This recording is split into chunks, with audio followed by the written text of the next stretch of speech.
I'm adopted, and my biological mother was 17, and so was my biological father. She was 7.5 months pregnant when she decided to go to Planned Parenthood, which is the largest abortion provider in the world, and they counseled her to have a late-term saline abortion, which is a saline solution that is injected into the mother's womb. The baby gulps that solution, it burns the baby inside and out, and then she is to deliver a dead baby within 24 hours. And to everyone's great shock and surprise, I didn't arrive dead but alive on April the 6th, 1977 in a Los Angeles County abortion clinic. What's fantastic about this, about the perfect timing of my arrival, is that the abortionist was not on duty yet. So he wasn't even given the opportunity to continue on with his plan for my life, which was death. And I know that I am in a government building, and a beautiful one it is, and I love your country as well as my own. But I know in the age that we live in, it is not at all politically correct to say the name of Jesus Christ in places like this. To bring him into these sorts of meetings, because his name can make people so terribly uncomfortable. But I didn't survive so I could make everyone comfortable. I survived so I could stir things up a bit. And I have a great time doing it.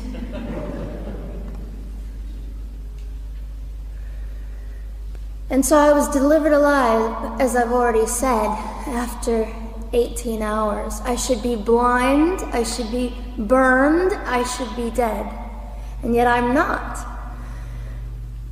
You know what is fantastic vindication is the fact that the abortionist had to sign my birth certificate.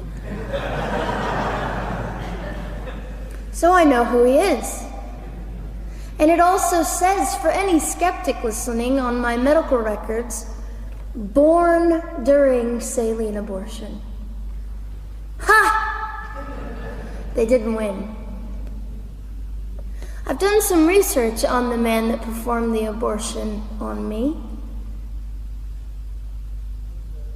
And his clinics are the largest chain of clinics in the United States of America, and they gross $70 million a year. I read a quote from him at some point several years ago, and he said, "I have aborted over 1 million babies, and I consider it my passion." I tell you these things because, listen, ladies and gentlemen, we are in an interesting battle, whether we realize it or not, in this world. It is a battle between life and death. What side are you on?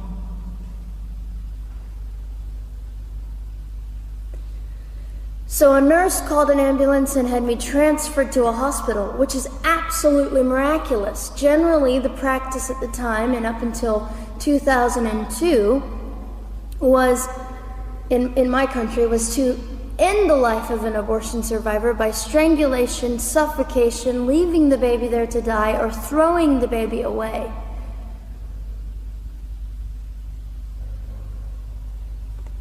But on August the 5th, 2002, my extraordinary President Bush signed into law the Born Alive Infants Protection Act to prevent that from occurring anymore.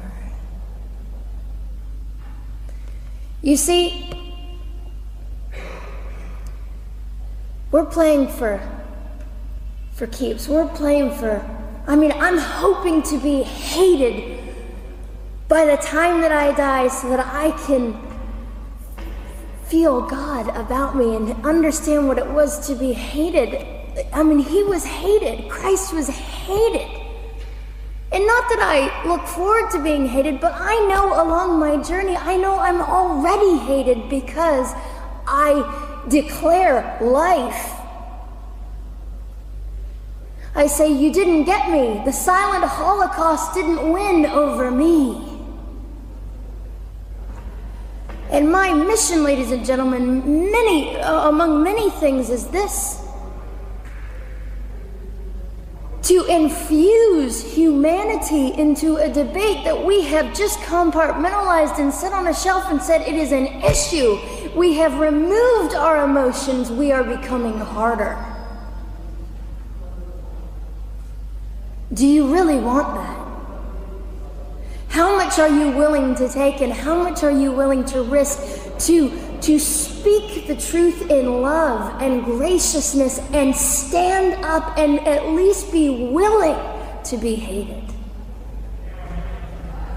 Or at the end of the day, is it all about you or me? And so, after that, I was placed in an emergency foster care home where they decided they didn't like me very well, and as I'm fond of saying, I don't know how you could not adore me right from the start. What is wrong with these people? But they didn't. You see, I've been hated since conception by so many, and loved by so many more, but most especially by God. I'm his girl. You don't mess with God's girl. I got a sign on my forehead that says, you better be nice to me because my Father runs the world. So after I was placed in the mean home, I was taken out of the mean home and placed into another home, a beautiful home, Penny's home. And she said by this time I was 17 months old, 32 pounds of dead weight, and diagnosed with what I considered to be the gift of cerebral palsy, which was caused directly by the lack of oxygen to my brain while I was trying to survive. Now, I am just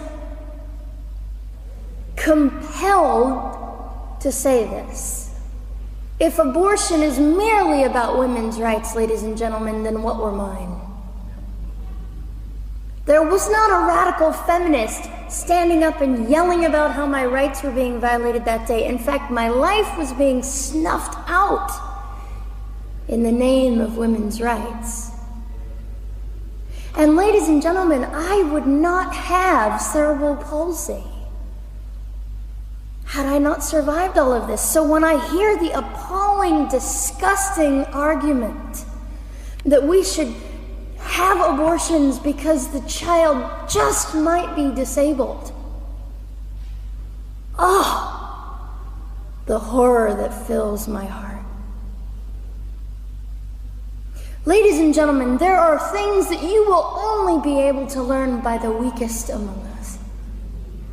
And when you snuff them out, you are the one that loses. The Lord looks after them, but you are the one that will suffer forever.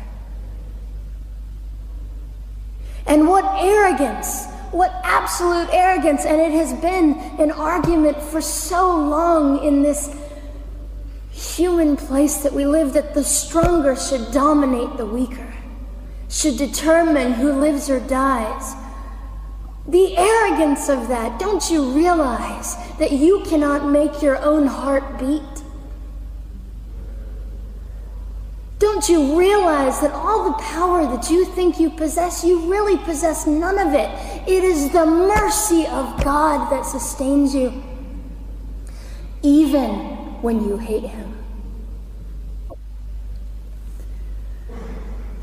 So they looked at my dear Penny and they said, Gianna will never be anything, which is always encouraging.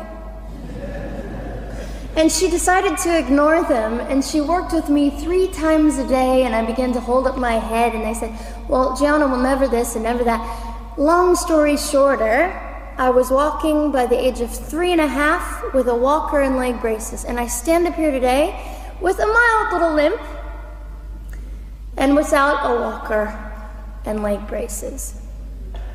I fall gracefully sometimes and very ungracefully at other times, depending on the situation. that I consider it all for the glory of God. You see, ladies and gentlemen, I am weaker than most of you, but this is my sermon.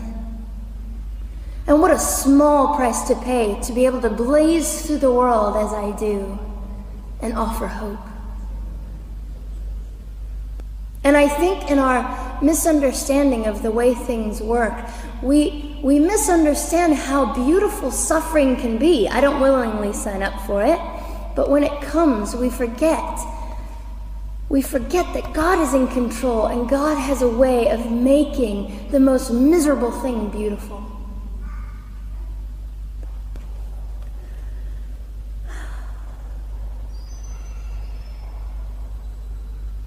I have met my biological mother. I have forgiven my biological mother. I am a Christian.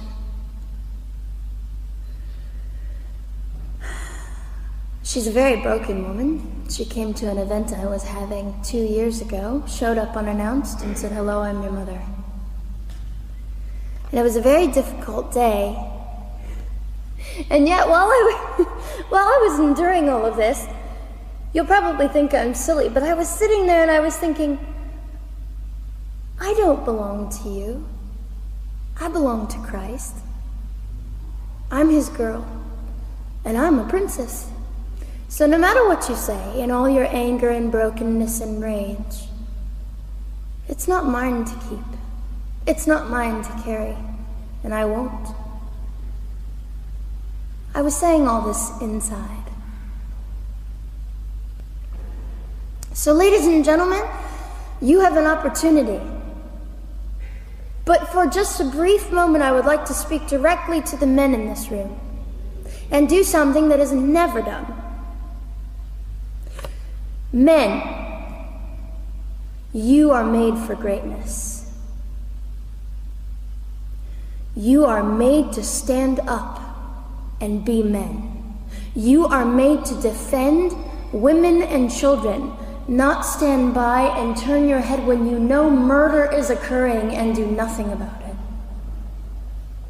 You are not made to use women and leave us alone. You are made to be kind and great and gracious and strong and stand for something. Because men, listen to me. I am too tired to do your job. Women, you are not made for abuse. You are not made to sit and not know your worth and your value. You are made to be fought for forever. So now is your moment. What sort of people are you going to be? I trust incredible. I trust, men, you will rise to the occasion. To the politicians listening, particularly to the men, I would say this: you are made for greatness, set your politics aside. You are made to defend what is right and good. This fiery young girl will stand here and say, now's your moment. What sort of man do you want to be? A man obsessed with your own glory, or a man obsessed with the glory of God?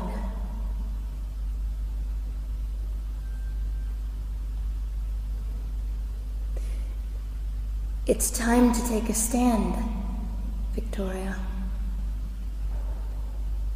This is your hour. God will assist you. God will be with you. You have the opportunity to glorify and honor God in 2008. I'll just end with this. Some of you might be slightly annoyed that all I keep doing is talking about God and Jesus. But how on earth can I walk about limping through this world and not give all my heart and mind and soul and strength to the Christ who gave me life? So if you think I'm a fool, It's just another jewel in my crown. My whole intent in living here is to make God smile. I hope some of this made sense. It just came from my heart. God bless and keep you.